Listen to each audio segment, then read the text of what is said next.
हमारे YouTube channel को subscribe करना और बेल आइकन दबाना ना भूलें ताकि हर वीडियो आप तक सबसे पहले पहुंचे। सोमवार दिनांक 13 जुलाई को दरभंगा में एक विधान पार्षद और एक वरिष्ठ डॉक्टर के साथ 18 कोरोना मरीज मिले हैं। डीएमसीएच के प्रधानाचार्य ने बताया कि 460 सैंपल की जांच की गई थी, जिसमें 45 पॉजिटिव मरीज मिले हैं, जिनमें दरभंगा के अलावा अन्य जिलों के मरीज भी हैं। वहीं डीएमसीएच के अधीक्षक ने बताया कि दरभंगा में 18 कोरोना पॉजिटिव मिले हैं, जिनमें 12 शहरी क्षेत्र के हैं। उन्होंने बताया कि अब कोरोना मरीज का इलाज के लिए बाहर रेफर नहीं किया जाएगा। डीएमसीएच में 100 बेड का कोरोना मरीज के लिए निर्धारित किया गया है। राज्य सरकार के निर्देश के अनुरूप यह निर्णय लिया गया है। जिन बेडों पर ऑक्सीजन पाइपलाइन नहीं है, वहां सिलेंडर से ऑक्सीजन सप्लाई की जाएगी।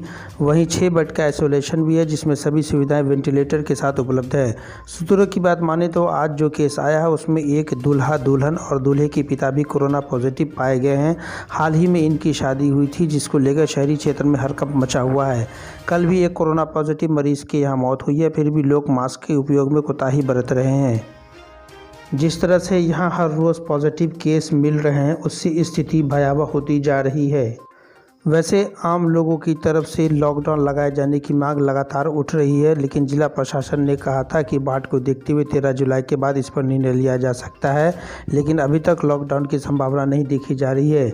जिस तरह से यहाँ हर रोज़ पॉजिटिव केस बढ़ रहे हैं, उससे स्थिति दिन प्रतिदिन और खतरनाक होती जा रही है। Bureau report, Hind TV 24।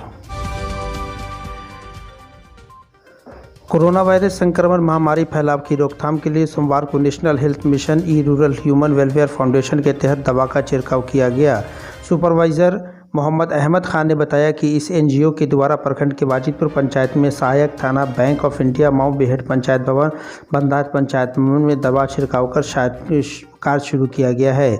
वहीं सोमवार को प्रखंड सह अंचल कार्यालय, ट्राइसम भवन, थाना कार्यालय, बैंक सहित कई सार्वजनिक स्थानों पर किया गया, ताकि बढ़ते हुए महामारी को लोगों को बचाया जा सके। उन्होंने बताया कि सभी पंचायत में छिड़काव का कार्य किया जाना है, जो बहुत जल्द शुरू किया जाएगा। मनीगाछी से पंकज कुमार की रिपोर्ट। खबरें अभी और भी हैं, लेकिन इस ब्रेक के बाद। Dental and cosmetic care Darbhanga Mithilanchal का एकमात्र क्लिनिक, जहां आप अपने मुख एवं दंत रोग के अलावा एस्थेटिक ट्रीटमेंट, फेस, बाल, स्किन एवं ब्यूटी का आधुनिक मशीन द्वारा इलाज किया जाता है।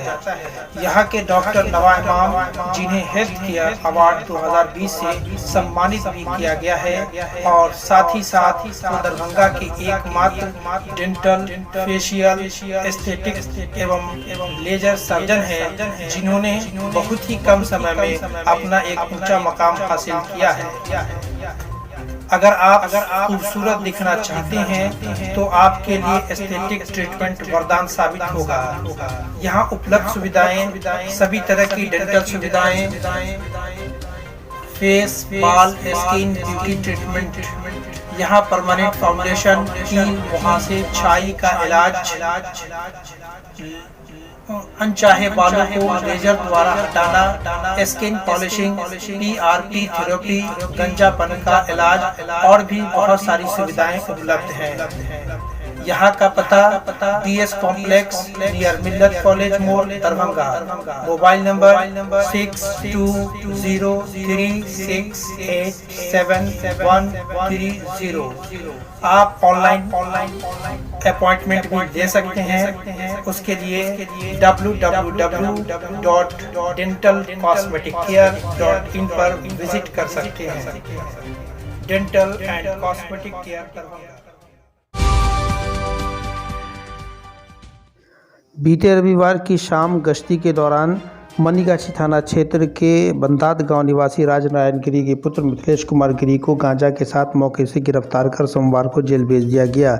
इस संबंध में थानाध्यक्ष रंजीत कुमार ने बताया कि गुप्त सूचना के आधार पर बंदात चौक के निकट मिथिलेश कुमार गिरी का किराना का दुकान में देर शाम में छापेमारी कर दुकान की तलाशी के दौरान एक काला पॉलिथीन में बंधा हुआ मिला, जिसे खोलकर देखा गया तो उसमें 650 ग्राम गांजा बरामद किया गया, जिसका कांड संख्या 151/20 दर्ज कर उस गांजा कारोबारी दुकानदार मिथिलेश को गिरफ्तार कर उसे न्यायिक हिरासत में जेल भेज दिया गया।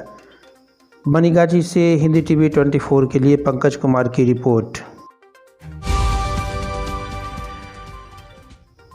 बिहार सरकार का दावा है कि हमने बहुत हद तक शराब पर कारोबार पे अंकुश लगा लिया है, लेकिन हद तो तब पार हो गई जब शिक्षा के मंदिर विद्यालय में भी शराब माफियाओं ने इस धंधे को नहीं छोड़ा। प्राप्त सूचना अनुसार दरभंगा शहर के कादिराबाद अवस्थित मुकुंदू चौधरी हाई स्कूल में वरीय पुलिस अधीक्षक बाबूराम को गुप्त सूचना मिली कि यहां कुछ शराब कारोबारियों के द्वारा छिप करके शराब का कारोबार किया जा रहा है। जब पुलिस दल द्वारा वहां छापेमारी की गई तो भारी मात्रा में शराब की बरामदगी की गई। स्कूल के प्रधानाचार्य से जब इस संदर्भ में पुलिस द्वारा पूछताछ की गई तो स्कूल के प्रधानाचार्य ने इस संबंध में अनभिज्ञता जाहिर करते हुए कहा कि मुझे नहीं पता कि किस शराब माफियाओं के द्वारा यह कारोबार या गोरखधंधा किया जा रहा है। Bureau report, Hindi TV 24। JDU के वरीय नेता और सांसद प्रतिनिधि रह चुके बहेड़ी के रविंद्रनाथ सिंह और चिंटू सिंह द्वारा अनिश्चितकालीन हड़ताल शुरू किया गया है। चिंटू सिंह ने मीडिया से बात करते हुए कहा कि जो ज़मीन रजिस्ट्री कार्यालय बहेड़ी का कभी दरभंगा हुआ करता था, राजनीतिक षड्यंत्र के तहत इसे बहेड़ा कर दिया गया, जो बहेड़ी के निवासी को काफ़ी कठिनाइयों का सामना करना पड़ रहा है। इस मुद्दे को लेकर के और इसके साथ साथ जो आवास योजना सरकार की है उसमें भ्रष्टाचार काफ़ी संख्या में है, बावजूद इसके प्रशासन इस पर कोई कार्रवाई नहीं कर रही है। इसके अतिरिक्त इनकी और कई मांगे हैं जिनको लेकर के इन्होंने अनिश्चितकालीन धरना शुरू किया है। इन्होंने कहा कि जब तक इन तमाम मुद्दों को लेकर के ज़िला प्रशासन संज्ञान नहीं लेती, हमारा ये हड़ताल जारी रहेगा। Bureau report, Hindi TV 24। सोमवार का दिन बेनीपुर क्षेत्र के लिए ठीक नहीं रहा। यहां दो घटना घट गई। पहली घटना बहेड़ा थाना क्षेत्र के बेनीपुर भरत चौक पर गोपी मिष्ठान भंडार में जमालपुर थाना के जमालपुर गांव के सुशील मुखिया के 27 वर्षीय पुत्र जीतन मुखिया ने चाकू से अपना गर्दन खुद काट लिया, जिससे घटनास्थल पर ही उसकी मौत हो गई। इस संबंध में पिता ने बताया कि मेरा लड़का मानसिक रूप से बीमार था, जिसका इलाज के लिए दरभंगा ले जा रहे थे। जिद करके बस खाना खाने के लिए गोपी मिष्ठान भंडार के यहाँ गया। वहाँ अपने से होटल में प्याज काटने के लिए रखे चाकू से गर्दन काट लिया, जिससे तत्काल उसकी मृत्यु हो गई। मेरे साथ छोटा लड़का और एक दामाद साथ में था। हम लोग होटल के बाहर थे, वो अंदर जाकर यह घटना कर लिया। वहीं चौक पर मौजूद पुलिस तुरंत लाश को कब्जे में लेकर अनुमंडल अस्पताल लाया, जहां पोस्टमार्टम के लिए डीएमसीएच भेज दिया गया है। वहीं दूसरी घटना धरौरा चौक के निकट सोमवार की सुबह एक टेम्पू को एक बस ने ठोकर मार दिया, जिससे एक व्यक्ति की मौत घटनास्थल पर ही हो गई।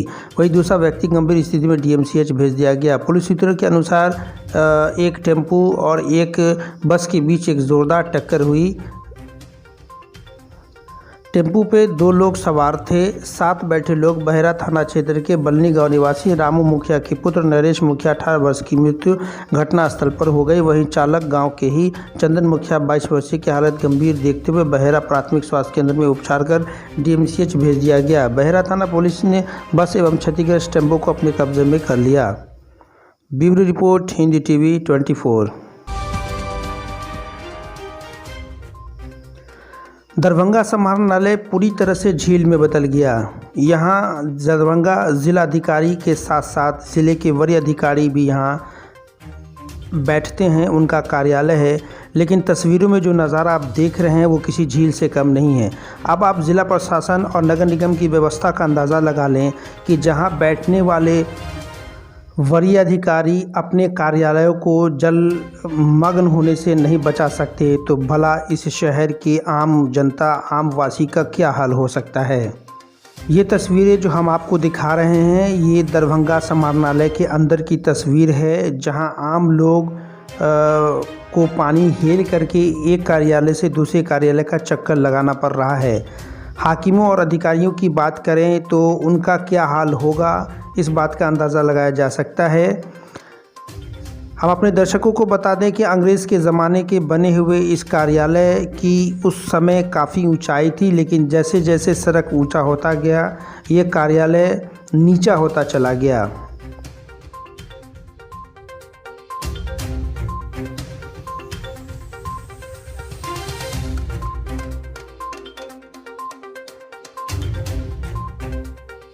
Bureau report, Hindi TV 24। Darbhanga शहर में बाढ़ की स्थिति धीरे धीरे भयावह होती जा रही है। नदियों में पानी का जलस्तर बढ़ता जा रहा है। सोमवार को दरभंगा के एडीएम विभूति रंजन चौधरी बिरौल के एसडीएम बीगेलाल के साथ सोमवार को यहां कमला बलान एवं कोसी पश्चिमी तटबंध का सघन रूप से निरीक्षण किया तथा तटबंध की सतत निगरानी करने का आदेश संबंधित क्षेत्रीय अभियंता को दिया है। एसडीएम श्री चौधरी बाढ़ से घिरे गौरव बराम घनश्यामपुर तथा किरतपुर अंचल क्षेत्रों के गांवों का भी जायजा लिया और जहां ज़रूरत थी वहां लोगों की आवाजाही के लिए नाव की तैनाती करने का निर्देश भी दिया गया। उन्होंने बताया कि नदियों के जलस्तर स्थिर होने की सूचना है, यद्यपि तटबंध को पर चौकसी और रेनकटों की मरम्मती युद्ध स्तर पर कराए जाने की आवश्यकता है। इधर जिले के हनुमान नगर, सिंहवाड़ा और कुशेश्वर स्थान में भी बाढ़ का पानी में धीरे धीरे बढ़ोतरी होती जा रही है, जिससे निचले स्तर में रहने वाले लोगों काफ़ी सहमे हुए हैं। Bureau report, Hindi TV 24।